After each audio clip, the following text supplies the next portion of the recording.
The Sunday morning crowd filled every corner of the cafe. A young woman stood near the entrance, leaning on crutches, her right leg missing below the knee. She moved from table to table, asking the same quiet question. Each time, people looked away, shook their heads, made excuses. Her eyes grew dimmer with each rejection. No one wanted the inconvenience. Finally, she stopped at a table where a man sat with his young daughter. Took a breath. "Can I sit here?" The entire cafe waited for the familiar refusal, but the single father made a choice no one expected. And that answer didn't just give her a seat. It accidentally rewrote 3 lives forever. What made that choice so extraordinary? Marcus Stone sat at table 7 the way he did every Sunday morning. The corner spot by the window. The same chair facing the door. Coffee black, no sugar. His daughter Lily spread colored pencils across the table, tongue pressed between her teeth as she worked on another drawing. Outside, the street moved with weekend traffic. Inside, Maple Corner hummed with comfortable noise, low conversations, the hiss of the espresso machine, ceramic plates meeting wooden tables. Marcus folded his newspaper and watched Lily add yellow to what looked like a butterfly.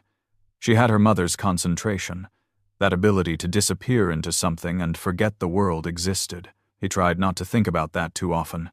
His phone buzzed. A text from an unknown number. He glanced at the preview, then turned the screen face down. Not today. Sundays belonged to Lily. "Daddy, does this look right?" Lily held up her drawing. Marcus leaned closer. "The wings are perfect. I'm making it for Mommy." Her voice carried no sadness, just a fact. Marcus felt the familiar tightness in his chest. 2 years since Jessica left. 2 years since she decided motherhood wasn't what she wanted, that her career in the city mattered more. Lily had been 4 then. Now she was 6, and barely remembered what it felt like to have a mother who stayed. "She'll love it," Marcus said. Through the window, he watched a young woman cross the street toward the cafe. She moved carefully on crutches. Her right leg ended just below the knee. She wore a long, pale dress. The door chimed. Marcus noticed the way she scanned the room, looking for something, or someone. Her eyes held that particular nervousness people get when they're about to ask for help. She approached the first table, a young couple leaning close over shared pastries. "Sorry, we're waiting for friends." The young woman nodded, moved to the next table. 3 college students with laptops everywhere. "We're kind of in the middle of a group project." She tried again.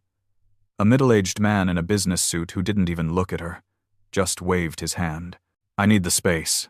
Marcus watched her shoulders tense, watched the way her grip tightened on the crutches.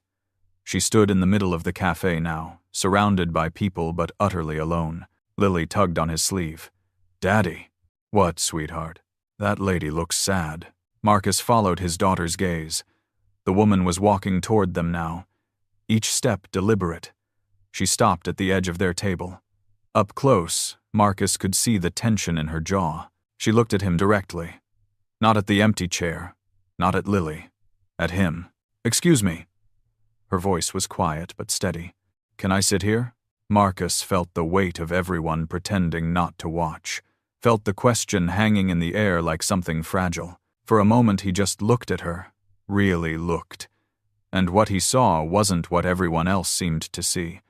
Not the crutches or the missing leg or the inconvenience. He saw the same thing he saw in his own mirror every morning. Someone who'd been left behind. Someone still trying to figure out how to exist in a world that had moved on. Marcus stood up. The chair scraped against the floor. He pulled out the empty seat. "Of course," he gestured to the chair. "Please." The woman stared like she'd misheard. When the punchline didn't come, she lowered herself carefully into the chair, propping her crutches against the wall. "I'm Marcus." He sat back down. "This is my daughter, Lily." Lily waved, still holding a green pencil. "Hi, I'm drawing a butterfly. Do you like butterflies?" The woman's expression shifted. Something in her eyes softened. "I'm Claire." Her voice was steadier now. "And yes, I love butterflies." Marcus caught the waitress's attention. "Can we get another menu here?" The waitress brought it over. Claire picked it up, but didn't open it. just held it like a prop. Lily went back to her drawing. Claire watched her work. Marcus watched Claire. The way she kept glancing around, the way her hands trembled slightly. "You're good at that," Claire said to Lily. Lily beamed. "Thank you. This one's for my mommy, but she's not here." Marcus felt the tightness return. "Lily," but Claire just smiled. That same sad smile. "It's beautiful. I'm sure she'll love it." They sat in silence. The kind that wasn't uncomfortable. Just 3 people sharing space. Lily colored. Marcus drank his coffee. Claire stared out the window. Then she spoke again. Quieter. "I used to come here, with my family, every Sunday morning." Marcus set his cup down. "Used to." Claire's eyes stayed fixed on something outside. "Or maybe nothing. They're gone now. But today is special, so I came back." The words landed heavy. Marcus knew that tone. The careful way people talk when they're trying not to break. "I'm sorry," he said. Claire shook her head. "Don't be. It's been 3 years. I just needed to sit here again, to remember when things were different." Lily stopped coloring. She looked at Claire with unfiltered curiosity. "Are you sad?" Marcus started to intervene, but Claire answered first. "Sometimes, but right now I'm okay." Lily seemed satisfied. She picked up her crayon box and slid it across the table. "You can draw with me if you want. It helps when I'm sad." Claire looked at the box. At Lily. At Marcus. Her eyes were bright with tears she wasn't letting fall. "Thank you," she said quietly. She picked up a blue pencil. "I'd like that." They stayed like that for the next hour. Lily drew her butterfly. Claire sketched something that looked like a bird. Marcus read his paper but didn't absorb a single word. He was too aware of the shift in the room, the way Lily laughed when Claire added too many feathers. When they finally stood to leave, Claire gathered her crutches slowly.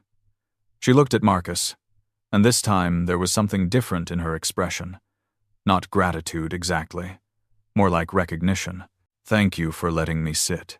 Marcus handed Lily her backpack. "You're welcome here anytime." Claire hesitated. "I don't want to intrude." "You're not." Marcus meant it. "We're here every Sunday. Same table. If you want company, we'll be here." Claire nodded. She walked toward the door, then stopped and turned back. "My family used to sit at this table too. Table 7. We thought it was lucky." She left before Marcus could respond. Through the window, he watched her navigate the crosswalk. Lily pressed her face against the glass. "I like her, Daddy." Marcus put his hand on his daughter's shoulder. "Me too, sweetheart." He didn't know why he'd offered her a standing invitation. He just knew that when she'd asked if she could sit, he'd heard something beneath the question. Something desperate and honest. "Can I exist here? Can I take up space? Am I allowed to be seen?" And for reasons he couldn't explain, his answer had been yes. They walked home through quiet streets. Lily chattered about her drawing, about the bird Claire had sketched. Marcus listened with half his attention. The other half was replaying that moment when Claire had looked at him across the table. His phone buzzed as they reached their apartment building. The same unknown number. This time he pulled it out. "Marcus, it's Jessica. I need to talk to you. About Lily. About us. I'm coming back to town next week. Please call me." He stared at the screen. 2 years of silence. And now this. When he'd finally found a rhythm that worked. When Lily had stopped asking when Mommy was coming home. "Daddy, are you coming?" Lily stood in the doorway. Marcus slid the phone away. "Yeah, sweetheart, I'm coming." He followed her inside, up the stairs to their second-floor apartment. Lily's drawings covered the refrigerator. Her toys scattered across the living room floor. It was messy and lived in and theirs. He'd built this life, just the two of them, and it was enough. But as he helped Lily hang her new butterfly drawing on the fridge, he couldn't stop thinking about Claire, about the way she'd looked when she'd asked to sit down, about the way some people ask for small things when what they really need is so much more. He didn't know it yet, but letting her sit had been the simplest decision he'd make. Everything that came after would be harder. But that morning, standing in his kitchen with his daughter, he just knew one thing. Next Sunday, he'd be at table 7. and he hoped Claire would be there too. The following Sunday, Marcus arrived at Maple Corner 15 minutes early. He told himself it was because Lily had woken up excited. But the truth sat heavier. He wanted to be there first, wanted to see if Claire would actually come. Lily pressed her nose against the window. "Do you think she'll remember?" Marcus spread napkins across the table. "I don't know, sweetheart. I hope she does. I made her something." Lily pulled a folded piece of paper from her backpack. She'd drawn a bird with too many colors and a butterfly flying next to it. At the bottom, in careful letters, "For Claire." Marcus felt something shift in his chest. His daughter had been thinking about this all week. The door chimed. Claire stepped inside, moving more confidently than last week. She wore jeans and a loose sweater. When she saw them at table 7, something in her face relaxed. Lily waved both hands. "Claire, you came back." Claire made her way over, a small smile playing at her lips. "I said I might." Marcus stood and pulled out the chair. The gesture felt natural this time. "Glad you did," he said. Claire sat, propping her crutches in the same spot. Lily immediately pushed the drawing across the table. "I made this for you. It's us. From last week. See? You're the bird because birds are strong and can go anywhere even if it's hard." Claire unfolded the paper slowly. When she looked up, her smile reached her eyes. "This is the most beautiful thing anyone's given me in a long time." Lily beamed. "You can keep it forever if you want." "I will." The waitress came over. Set down menus without hesitation. Like Claire, sitting with them was now just part of the routine. They ordered coffee, hot chocolate, pancakes. The conversation started slow. Weather. Lily's school week. Surface things that felt safe. But then Lily asked the question Marcus had been avoiding. "Claire, why were you sad last week?" Marcus opened his mouth to redirect, but Claire answered first. "Last Sunday was my little sister's birthday. She would have been 19. Lily frowned. "Would have been?" Claire's fingers traced the edge of her coffee cup. "She died 3 years ago, in a car accident. My parents, too." The words fell into the space between them. Lily's eyes went wide with understanding. Not the full picture, but enough. "That's why you came here," Lily said softly. "To remember them." Claire nodded. "We used to sit at this table every Sunday. My dad would order too much food. My mom would complain. My sister would steal bacon from everyone's plates." Her voice held steady, but Marcus saw her hands trembling. "What happened?" Marcus asked gently. Claire looked out the window. "We were driving home. It was raining. One of those sudden storms where you can't see anything." She stopped. Started again. "A truck lost control. Came into our lane. My dad tried to swerve, but there wasn't time." Marcus wanted to reach across the table, but something in her expression said she needed to finish. "They died on impact, all 3 of them. I was in the back seat, woke up in the hospital 6 days later." Claire's hand moved to her right leg. They'd already amputated, saved my life, but couldn't save the leg. Or anyone else. Lily slid out of her chair and walked around the table. Without asking, without hesitating, she wrapped her arms around Claire's waist. Claire's breath caught. Then her hand came up to rest on Lily's head. "I'm sorry they went to heaven," Lily whispered. "But I'm glad you didn't." Claire closed her eyes. A single tear slipped free. "Thank you, sweetheart." Marcus felt something crack open inside him. Not breaking, shifting. He'd spent 2 years building walls, keeping the world at a safe distance, not letting anyone close enough to leave again. But watching his daughter comfort this woman, he realized the walls didn't just keep pain out. They kept everything out. Claire pulled back gently. "I'm sorry. I didn't mean to dump all of that on you." Marcus shook his head. "You don't have to apologize for being honest." Their food arrived. They ate in comfortable silence. Lily chattered between bites. Claire listened with real attention. Marcus watched them together and felt that shift deepen. When they finished, Lily tugged on his sleeve. "Daddy, can we go to the park? Can Claire come?" Marcus looked at Claire. "No pressure." Claire glanced between them. "Actually, I'd like that, if you're sure." You're not intruding, Marcus said, and meant it.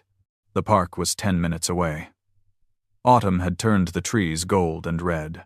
Lily ran ahead, jumping in leaf piles. Marcus matched his pace to Claire's, not because she couldn't keep up, but because there was no reason to rush. She talks about you, Claire said. Lily, all through breakfast. About how you help with homework and make funny voices when you read stories. Marcus smiled. I'm trying. That's all that matters. They walked in silence, watching Lily chase leaves. The world felt softer somehow. Claire stopped at a bench. Can we sit? My leg gets tired faster than I'd like. Of course. They sat. Lily was still visible on the swings, close enough to see but far enough to give them space. Can I ask you something? Claire's voice was quiet. Sure. Aren't you uncomfortable? Being seen with me? Marcus turned to face her fully. What do you mean? She gestured at herself. At her leg. People stare.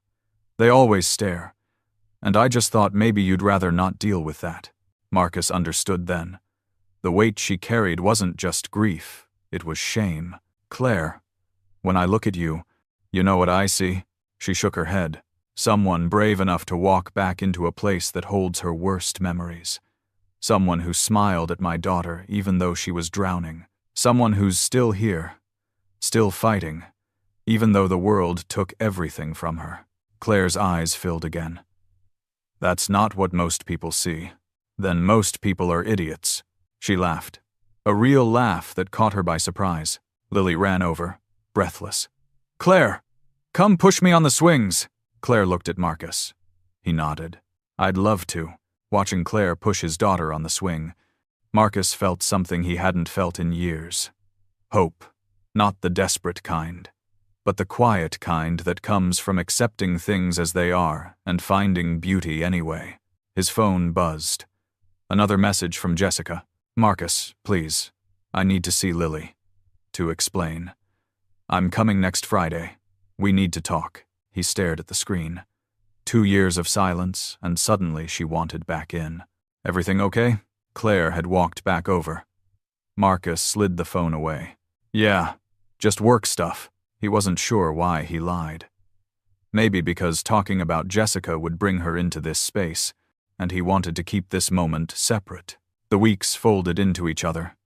Sunday mornings became a ritual. Marcus and Lily at table 7. Claire arriving with that small smile. Breakfast. The park. Sometimes just walking while Lily pointed out dogs. Claire started appearing outside of Sundays too, running into them at the grocery store, joining them for ice cream on a Tuesday, coming over for dinner one Friday when the rain made going out impossible. That night, she sat on Marcus's couch while Lily showed her every toy, every drawing. The apartment felt different with her in it. Fuller. After Lily went to bed, Claire stayed for coffee. They sat in the living room with the lights low. Thank you for this, Claire said eventually. For letting me be part of your lives. I didn't realize how lonely I'd become until I wasn't anymore. Marcus set his mug down. You're not just part of our lives, Claire. You're part of our family. The words surprised him as much as they surprised her. But once they were out, he knew they were true. Claire looked at him. Really looked. I'm scared. I'm scared this isn't real. That I'll wake up and you'll realize I'm too broken. That you deserve someone whole. Marcus moved closer. Not touching, but near enough that the space between them felt charged. You are whole, Claire. You've always been whole. The world just tried to convince you otherwise. She closed her eyes. A tear slipped free. I don't know how to believe that. Then let me believe it for you. Until you can believe it yourself. The air between them shifted. Marcus felt the pull toward something more. Something neither of them had asked for, but both desperately needed. His phone rang. Jessica's name lit up the screen. Claire saw it. Saw him tense. You should probably get that. Marcus declined the call. It's not important, but the spell was broken. Claire stood, gathering her things. I should go. It's late. Claire. Wait. She turned at the door. Who's Jessica? Marcus ran a hand through his hair. My ex-wife. Lily's mother. She's been trying to reach me. Understanding dawned in Claire's expression. And with it, Fear. She wants to come back. I don't know what she wants, but she might. Marcus stepped closer. I don't care what she wants. That part of my life is over. Claire's smile was sad. Marcus, she's Lily's mother. You can't just ignore her. I'm not ignoring her. I'm just not letting her dictate my life anymore. But even as he said it, he knew it wasn't that simple. Jessica coming back would complicate everything. Claire left with a promise to see them Sunday. But something had changed. Marcus felt it in the way she didn't meet his eyes. Friday came faster than Marcus wanted. He dropped Lily at his mother's house, then drove to meet Jessica. Not Maple Corner, some trendy place downtown. She was already there. Designer suit, perfect hair. She looked like she'd stepped out of a magazine. Marcus. She stood. Went in for a hug he didn't return. Thank you for coming. He sat across from her. What do you want, Jessica? To talk. To explain. I made a mistake leaving you and Lily. I thought I needed freedom, but I was wrong. Marcus felt nothing. No anger, no hurt, just exhaustion. You don't get to do this. You don't get to walk back in after 2 years and act like you just forgot something. Jessica leaned forward. I know I hurt you, but I've changed. I've been in therapy, and I want to try again. For Lily's sake. For Lily's sake. Marcus repeated flatly. Not because you actually want to be a mother. That's not fair. Fair?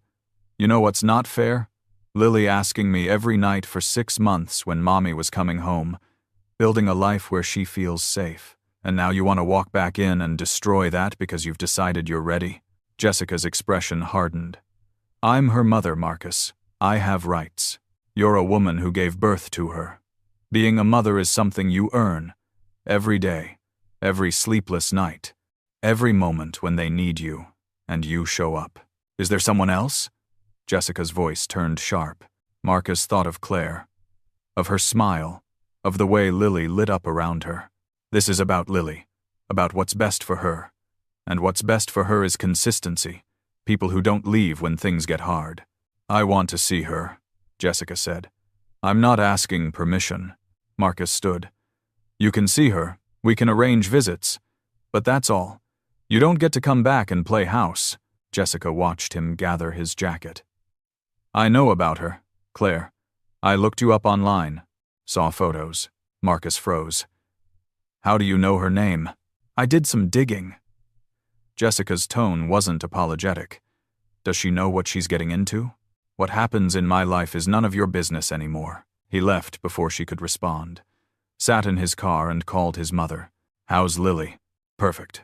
We're making cookies. I'll be there soon. He drove back across town, mind racing. Jessica would push this, would complicate everything. Sunday came.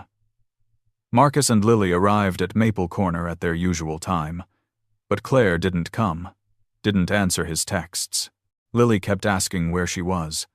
Marcus kept saying he didn't know, kept watching the door. She didn't come the next Sunday either. Or the one after that. 3 weeks of empty Sundays. 3 weeks of Lily's disappointed face. Finally, he went to her apartment. Knocked until she answered. She looked tired, like she hadn't been sleeping. Marcus, you shouldn't be here. Why not? Because Jessica is back. Because Lily deserves both her parents. Because I don't fit into that picture. Marcus stepped inside without asking. You don't get to decide what Lily deserves. Claire turned away. She contacted me. Jessica. Found me online and sent me messages. Told me I was interfering. That Lily needs her real mother, not some broken woman. Marcus felt anger flash hot. She had no right. Maybe she was right, though. Maybe I am interfering. Claire's voice cracked. I heard Lily talking. At the park. She said she wished her mommy would come back. That she wished you two could be a family again. She's 6, Claire. She doesn't understand what she's asking for. But she's asking, and I can't be the reason she doesn't get it. Claire wrapped her arms around herself. I already destroyed one family. I won't destroy yours. Marcus felt his chest tighten. You didn't destroy your family. An accident did. I was the only one who survived. Do you know what that feels like? To wake up every day knowing they're gone and I'm still here? To wonder why? Claire, I'm the girl people avoid, Marcus. The one who makes them uncomfortable. I thought maybe with you it could be different, but it can't. She handed him something. Lily's drawing, the one with the bird and the butterfly. Tell her I'm sorry. Tell her the bird had to fly away. Marcus took the paper. I'm not giving up on you. You have to. For Lily. For yourself. She closed the door. Left him standing in the hallway with a drawing and a breaking heart. He drove home in silence. Lily asked about Claire. He said she was busy. Lily cried. He held her, and he understood that sometimes love means protecting people from their own fear, even when it feels impossible. 3 weeks passed like walking through fog. Marcus went through the motions. Took Lily to school. Worked. Made dinner. Read bedtime stories. But everything felt muted.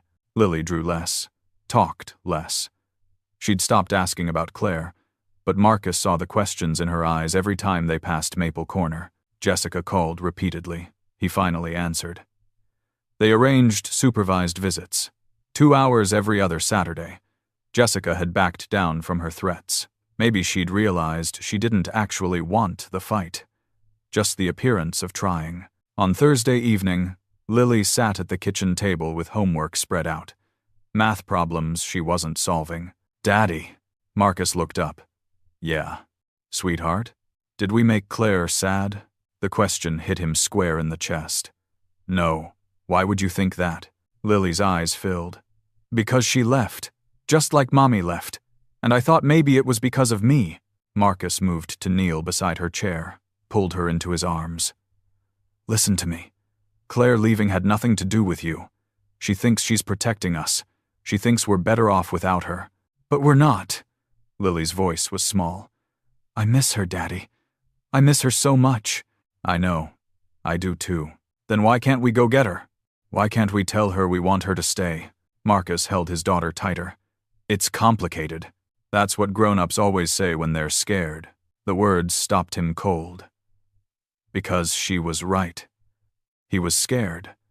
Scared of pushing too hard. Scared of making things worse. What if she says no? Marcus asked quietly. Lily pulled back to look at him. Her eyes were red but determined. What if she says yes? Friday morning, Marcus called in sick. Dropped Lily at school with a promise they'd do something special after. Then he drove to Claire's apartment. He knocked. Waited. Knocked again. The door opened. Claire looked out, surprise and fear crossing her face. She wore sweatpants and an old t-shirt. Her hair was pulled back. She looked like she hadn't slept in days. Marcus, what are you doing here? We need to talk. We already talked. Marcus pushed the door open gently. Stepped inside. You told me what you think I need to hear, not what's actually true. Claire backed up. You should be with Lily, with Jessica, working on your family. I told Jessica no. A week ago. We're not getting back together. She can see Lily on supervised visits, but that's all. She threatened lawyers but backed down. Maybe she realized she didn't want the responsibility. Just the optics. Claire stared at him. Why would you do that? Because I don't love her anymore. Because going back would be lying to Lily about what love looks like. And because the family I want doesn't include Jessica. Marcus, you can't throw away Lily's chance. This isn't about choosing you over my daughter. I'm choosing honesty over pretending. I'm choosing to show Lily that love means showing up. Every day. He stepped closer. And I'm choosing to fight for someone who's too scared to fight for herself. I'm not scared. I'm realistic. I know what I am. What do you see when you look at me? The question threw her. What? When you look at me, what do you see? A single father who got left behind. Someone broken? No. I see someone strong. Someone who kept going when it would have been easier to fall apart. Someone who built a beautiful life for his daughter. Marcus held her gaze. That's what I see when I look at you, too. Someone who survived the worst thing imaginable and is still here. Still brave enough to walk into a cafe and ask for a place to sit. Claire's tears fell freely. I'm so tired of being scared. of feeling like I don't deserve good things. You're worth everything. Marcus's voice was firm. You're worth every difficult conversation, every stare, every moment of uncertainty, because having you in our lives isn't a burden. It's a gift. I don't know how to believe that. Then let me believe it for you. Until you can believe it yourself. He'd said those words before, but this time they landed differently. This time Claire didn't pull away. Jessica found me online, Claire whispered. Sent me messages. Told me I was interfering. That Lily deserves someone whole, not someone broken. Marcus felt anger flash hot. She had no right. And she's wrong. About all of it. Maybe she was right, though. That's not love, Claire. That's fear. And I'm done letting fear make decisions for us. The words hung in the air, heavy with promise. I'm broken, Marcus. I wake up every day missing my family. Feeling guilty I survived. How can you want that? You're not broken. You're healing. There's a difference. Marcus reached for her hand. She let him take it. And I don't want some perfect version of you. I want the real you.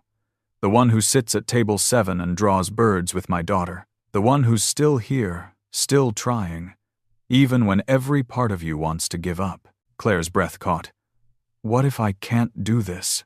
Then we'll figure it out together. But you don't get to make that choice for us. I'm scared, she admitted. Me too. They stood in her small living room, surrounded by the evidence of her isolation. Empty cups, unfinished sketches, the quiet of a life lived alone. Come with me, Marcus said suddenly. Where? To pick up Lily. She's been drawing you every day. She keeps asking when you're coming back. And I want to tell her something different. I want to tell her you're coming home. Claire's tears came harder. Home? With us. Where you belong. She looked at him like she was trying to memorize his face. Like she was weighing every possible outcome. Okay, she whispered finally. Okay. They picked up Lily together. Marcus waited by the car while Claire stood near the school entrance. When Lily came out, she was looking down at her backpack. Didn't see Claire until she was almost past. Then she stopped, looked up. Her eyes went wide. Claire? Claire knelt down, wobbly on her crutches. Hi, sweetheart.